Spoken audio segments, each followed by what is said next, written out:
মৰিগাঁৱত পৃথকে সংঘটিত হৈছে দুটাকৈ ভয়ংকৰ পথ দুৰ্ঘটনা। জিলাখনৰ আমচৈত মটৰচাইকেল দুৰ্ঘটনাগ্ৰস্ত হৈ অভিপাতৰ নামৰ যুৱকজন সংকটজনক অৱস্থাত গুৱাহাটী মেডিকেল কলেজ হাস্পতাললৈ প্ৰেৰণ কৰা হয়। আনহাতে মৰিগাঁও চহৰখনত যান-জঁটৰ প্ৰতি লক্ষ্য ৰাখি বাছ ষ্টেণ্ডসমূহ স্থানান্তৰ কৰাৰ পৰিপ্ৰেক্ষিতত সোণাৰীগাঁৱত থকা নগাঁও ষ্টেণ্ডত সংঘটিত হয় দ্বিতীয়টো মটৰচাইকেল দুৰ্ঘটনা।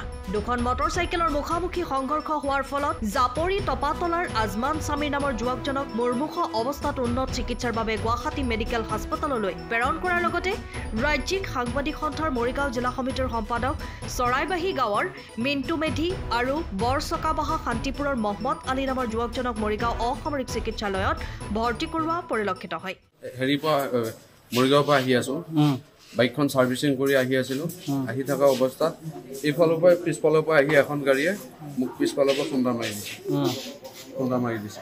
আপোনাৰ নামটো কি? মোৰ নাম মহম্মদ আলী। আপুনি ক'ৰ পৰা আহি আছিলে এনে? মই বাইক সাৰ্ভিসিং কৰি আহি আছিলো। ঘৰ ক'ত আপোনাৰ? ঘৰ আপোনাৰ শান্তিপুৰ।